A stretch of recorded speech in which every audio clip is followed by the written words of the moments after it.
Example 3 में देखो ध्यान से क्या गिवन है, PQ एक कॉर्ड है। क्लियर, PQ आपको एक कॉर्ड गिवन है सर्कल की, ठीक है, जिसकी लेंथ कितनी है 8 सेंटीमीटर, ठीक है, और PQ के एंड पॉइंट्स को ही टेंजेंट्स बनाई है PQ से, जो आगे जाके इंटरसेक्ट हो रही है कहां पे, T पे। क्लियर, यानी एक्सटर्नल पॉइंट आपका T हो गया अगेन, और TP और TQ आपकी इक्वल हो जाएगी बेटा।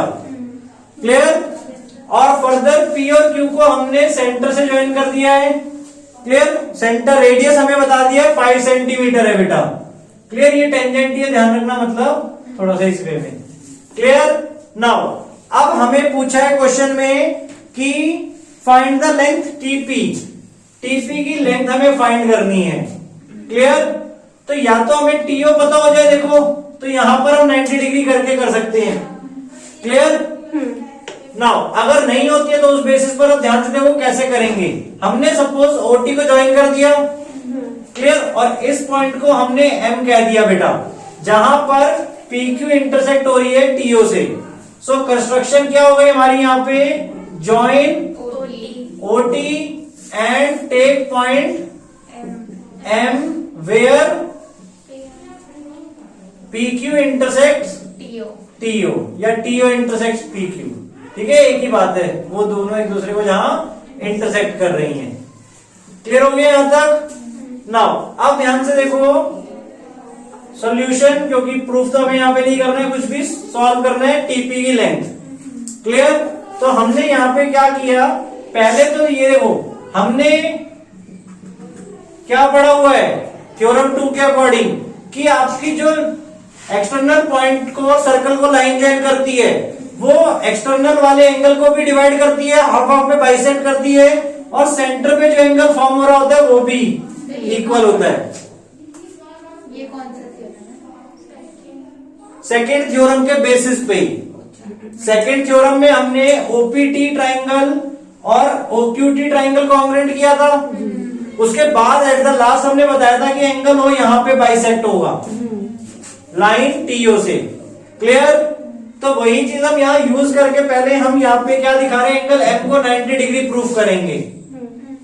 क्लियर, ध्यान से देखो बेटा, पहले हम कौन से ट्राइंगल, इन ट्राइंगल OPM, हमने इसके साथ OT के साथ साथ सपोज OQ भी ज्वाइन कर दिया है। Clear, in triangle OPM and triangle OQM, इसको कॉन्ग्रुएंट कर रहे हैं कैसे, OP equals to OQ radius. ठीक है, OP equals to OQ radius हो गया आपका, MO कॉमन हो गया। क्लियर, और अभी जो हमने एंगल बोला, angle POM equals to angle QOM होगा, और reason TO bisects angle O। Clear होगी चीज, therefore triangle OPM congruent to triangle OQM आ जाएगा आपका बाय कौन सा क्राइटेरिया, SAS, क्योंकि एक साइड ये ली हमने, एक साइड ये ली है, और बीच वाला एंगल लिया है, सो बाय SAS। क्लियर हुआ यहां तक? दो ट्राइंगल कॉन्ग्रुएंट हो गए आपके OPM बाय SAS। अब यहां पे हम angle OMP equals to angle OMQ दिखा सकते हैं बाय CPCT, और इन दोनों एंगल का सम कितना है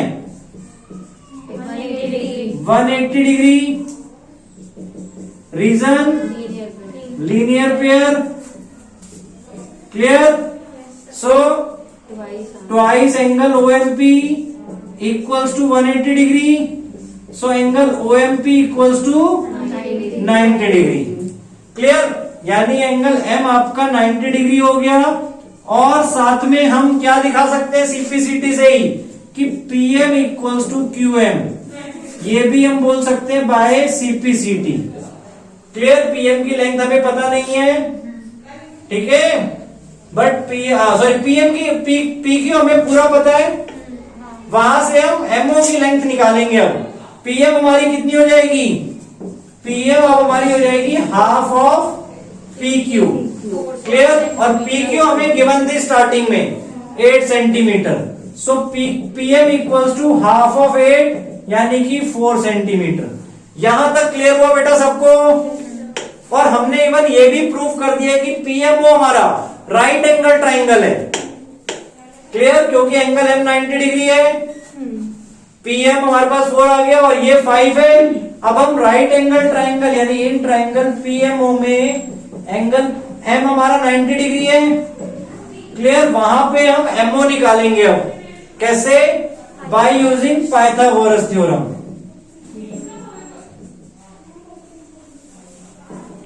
ठीक है, बाय यूजिंग पाइथागोरस थ्योरम निकालेंगे तो क्या बन जाएगा हमारा? PO square equals to PM square plus MO square.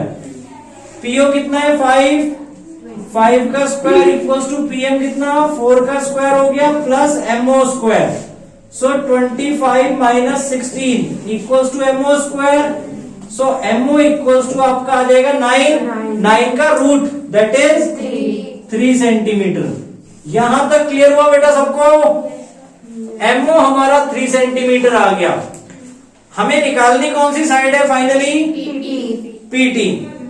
Clear? तो पीटी निकालने के लिए अब ध्यान से देखो, दो तरीके हैं। या तो हम पाइथागोरस के बेसिस पे जाएं, वो बहुत लंबा हो जाएगा। हम यहाँ पे सिमिलर ट्राइंगल के बेसिस पे कर रहे हैं। ध्यान से देखो किन दो ट्राइंगल्स को हम सिमिलर कर रहे हैं। इसके बाद यहाँ ऊपर कर रहा हूं, ध्यान से देखो, in triangle OPT and triangle OPM. अब इसमें मुझे सिमिलरिटी बताओ किस बेसिस पे होगी? ओपीटी नहीं, सिमिलर के लिए कॉमन नहीं देखते बेटा, साइड एंगल्स देखेंगे। अब ध्यान से देखो, ओपीटी में एंगल पी आपका 90 डिग्री होगा और एंगल एम 90 डिग्री है।